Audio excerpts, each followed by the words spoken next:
Good morning, traders. I'm Clayton Allen, host of the Day Trading Plumber podcast and founder here at Allen FX. So every Wednesday, I go through the markets and we see how our Sunday setup video. If you want to go back, pause this video and go back and watch Sunday setup so you can kind of see what it's all about. But we support supply and demand zones or support and resistance zones on a daily chart. And we kind of use that as our guide. When price gets into that area, we are going to look for reversals on that daily or a good blow through that area. Now, on Wednesday, we're going to go back to those where we have those plotted. We're going to see has price been reacting the way we predicted, and is there any good midweek moves that we want to catch running back to the pivot? All right, let's jump on the charts here. Kaboom. All right. So I already got opened my Australian dollar, Canadian dollar pair here. And for those of you that knew, I'll do a quick brush over what we're looking at here. So we have the pivots. This is a standard indicator here on TradingView. I have it on the Fibonacci setting. I only have it 30 candles back, which only matters how far you go back in the chart. Okay. So then I got Rob's Knoxville divergence indicator. It'll post a red line like this showing divergence. Knoxville divergence has a third element, though. It has to be over RSI. So you have a momentum price going up, a momentum indicator going down, which I don't have on here, and then RSI. Okay, great indicator that Rob Booker puts out there. And then I have a 200 EMA, right, which is a very standard directional trend indicator. I have this on here, but we'll talk about that later. I have it hidden right now. So S2 pivot points R2. Okay, so this bearish zone up here is a resistance zone on our daily chart. Okay, so if I go out to a daily, you'll see we want to look at this area because we had a turnaround right here. Bullish is all the way down here, so we got a lot of downside on this daily. It's actually getting really hard these days. This is the COVID dip. So I brought the support back up to like the high range of pre-COVID. Just to give you guys. Now, enough about review, or we'll never get done. So price, you can see on Sunday we were looking for price to drop below this level, and we would sell only because we're getting sell bias because of this. Where backs are against this resistance area. We were bouncing off S2, so you can see last night I was thinking we might get a decent move up, but now that we've dropped below S2, we want to start looking short. I'm going to look for a retest of S2, and then going to start looking short on this pair, because we have plenty of downside potential. We're below the 200 EMA, and we double topped, close to triple top on the this resistance zone. Actually, I see a head and shoulders, almost a perfect head and shoulders. I'll go ahead and draw it in there for you guys. We're not in any hurry, are we, guys? No. All right, there's shoulder. Boom. Head. Shoulder.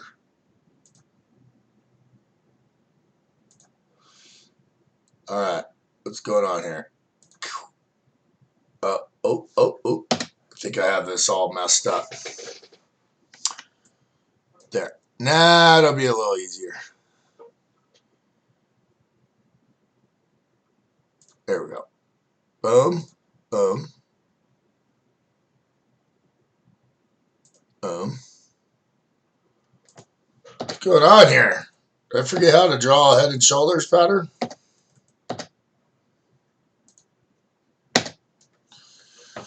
Either way, you guys see it. Okay? All right. Australian dollar, Swiss franc. Looks like we got some bearish overnight, and we were looking for that bounce off of this area, but we're in there now. So I'm going to turn this one red. That one's orange. We want to look at price action right now at where we're at. We got some good downside potential. AUD JPY got a little bit of a bullish push, but we're testing this inflection point. We never really got a good enough push, but we're definitely testing this smaller resistance area right there. So we're above the 200 EMA, so we want to look buy all the way up into here. Pivots right here, not a big gap in between, so it's not a big play. I'm going to actually turn this one red because we might look at that short. AUD NZD, so we did get the push. We did creep all the way up to this R2. I'm going to move that up. I'll fix it next Sunday if it's not lining up with anything over there. But we didn't crazily get past R2, so I still want to look for that possible move by the end of the week. Australian dollar, US US dollar. So we got this trend line that we've been marked, and we broke through it, and now we have almost a retest. We broke down past the 200 EMA. We're on our way back up, so we want to look short. I love that S2 by the end of the week, possibly all the way down here. And now that we kind of have a feel for the rest of our Australian pairs, they're all kind of going bearish.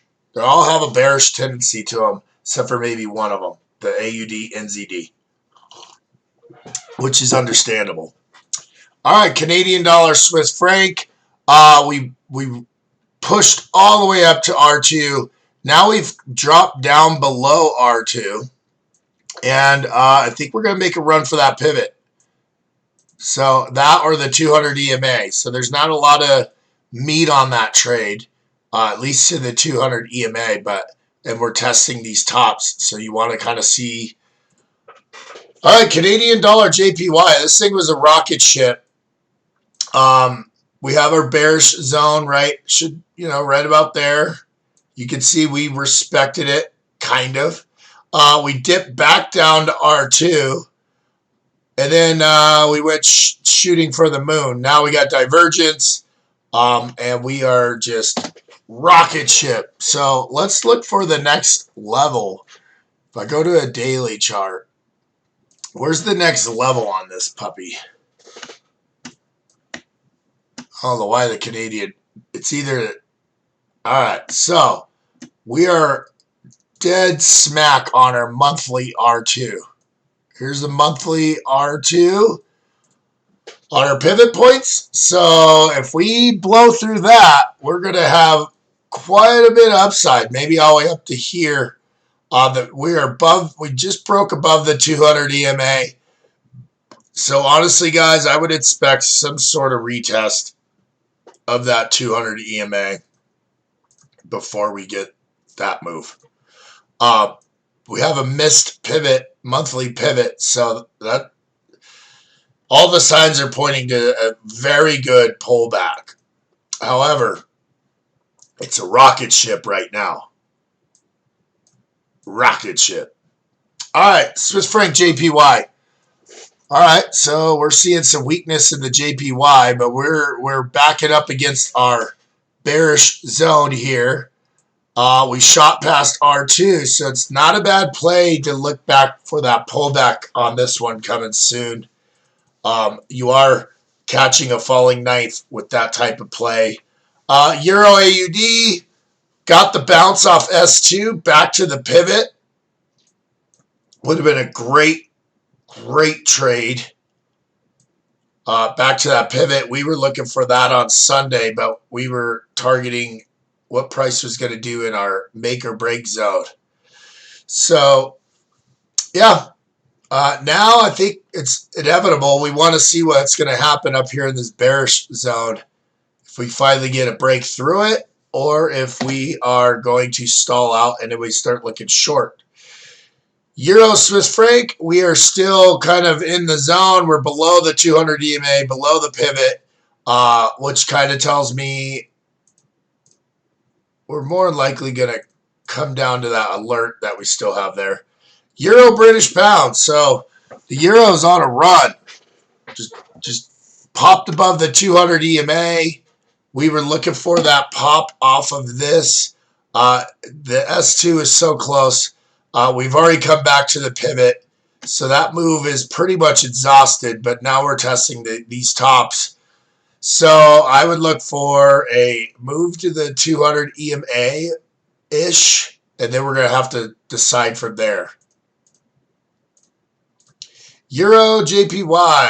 So I could have guessed because the JPY pairs, looks like the JPY just got weaker overnight.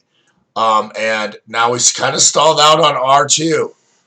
So we may get that push. We may get that push starting pretty soon to that weekly pivot.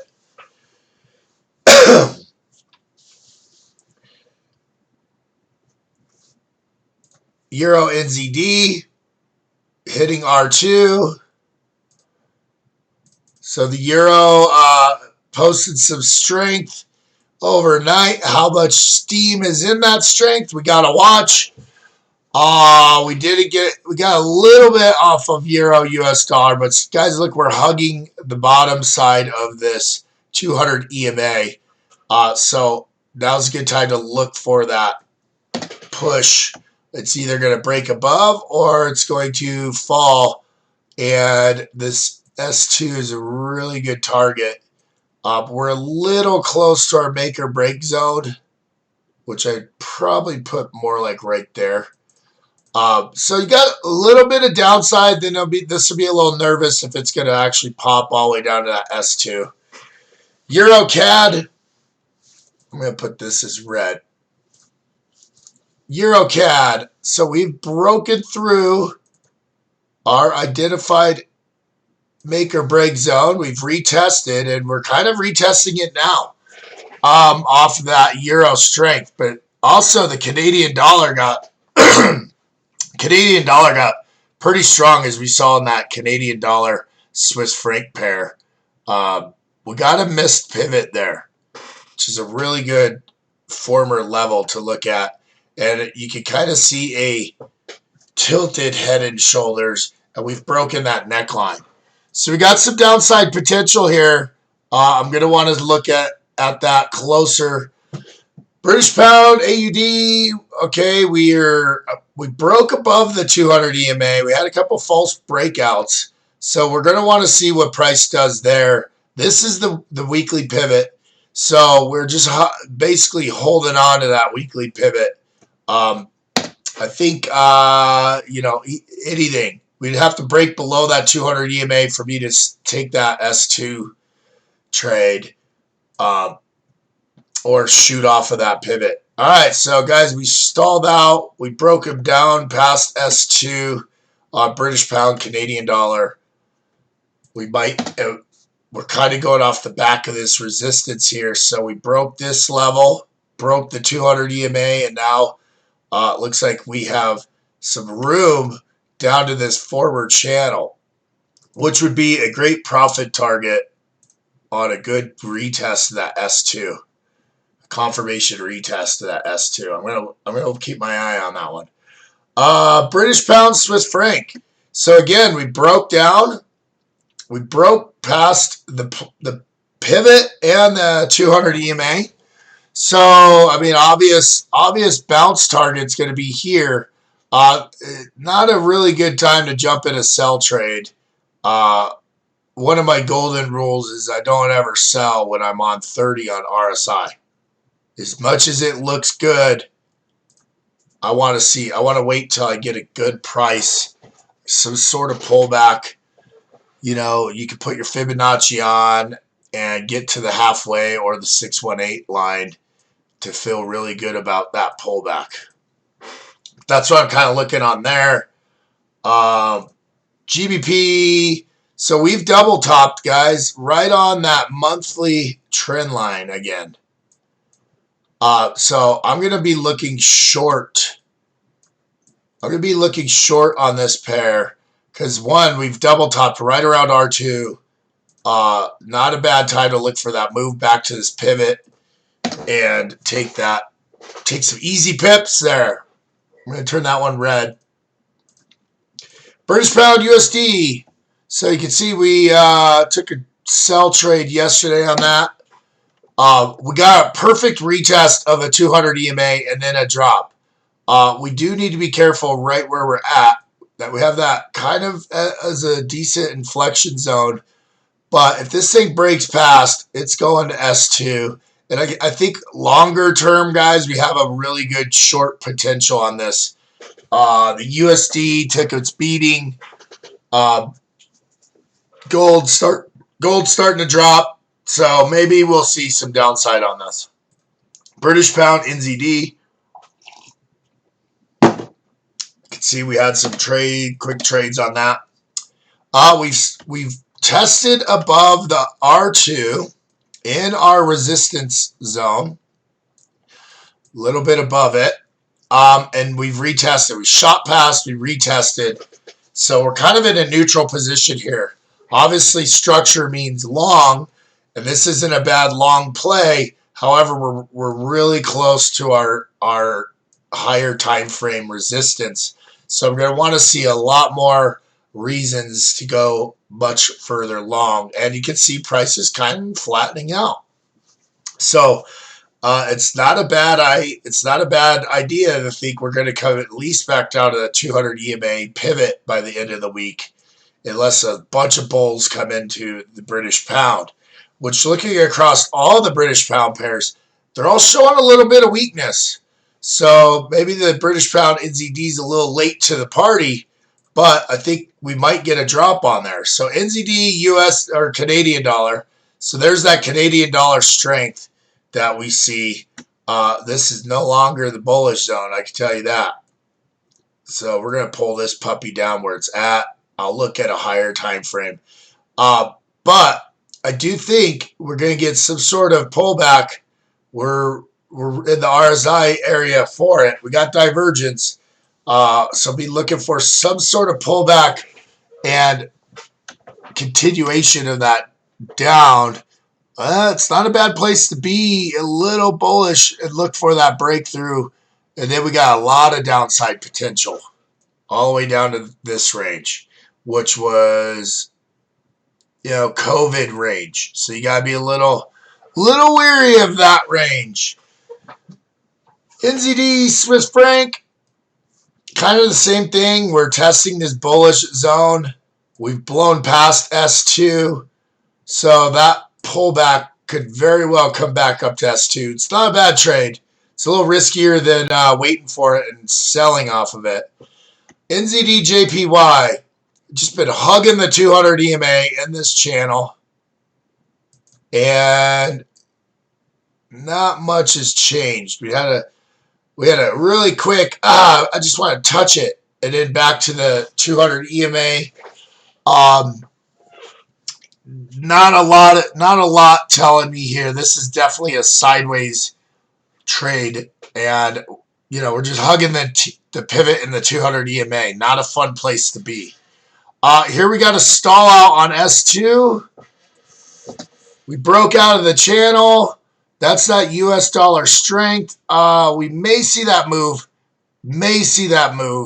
I'm going to keep my eye on this one today. USD Canadian dollar. So we got this trend line that we've been using.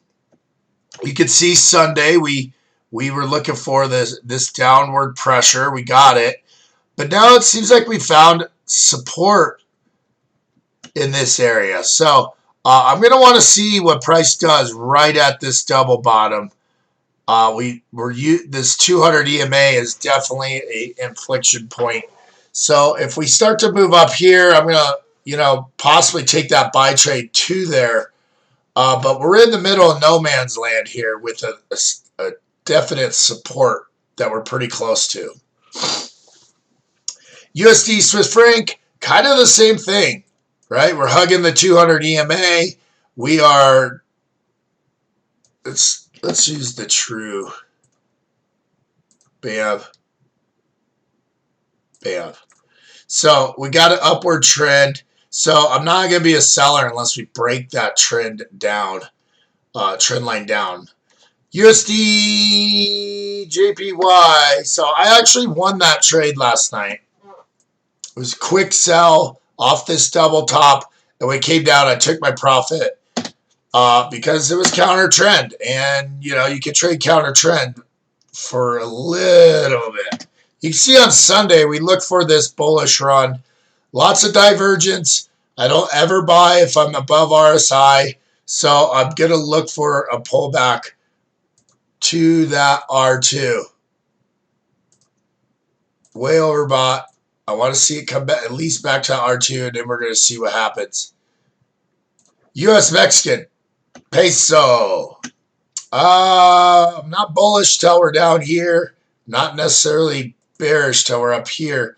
We are just hugging the 200 EMA, the death zone there, guys. So I don't know about you.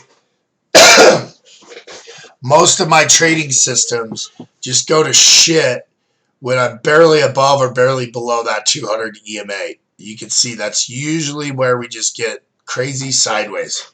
So not a bad time to just go, you know what? No-go zone. Just stay out of that mess. All right, guys. Well, that concludes this week's midweek review. If you enjoyed the video, I'd love to hear from you. Hit subscribe, hit like, throw some comments below. I'm really going to start doing some fun stuff here on YouTube, so make sure you hit subscribe, hit the alert button. If you're watching this somewhere else, because I do post these videos somewhere else, make sure you head on over to my YouTube channel, follow it, or find me on TradingView where I post all my trade ideas. And then if you guys are interested in learning more about trading Forex from someone who used to be a plumber and who knows how to talk to tradesmen or, single moms or people that are a little intimidated by the finance people, jump on over to allenfx.com, fill out the form, set up a phone call with me. Let's talk about it. Let's see if Forex is right for you. I do have some online courses that you can take, but I do want to talk to you guys first. I want to make sure it's something that's going to fit into your lifestyle. And if you want to copy my trades, you could get on the Journeyman Signal service as well at allenfx.com. All right, guys, have a great week, and let's finish this week strong. I'm flat for the week. I went up 700, back down to even, down 700, and then hopefully today get that 700 back so I can end the week profitable. All right, guys, have a great week. Let's go make some money together.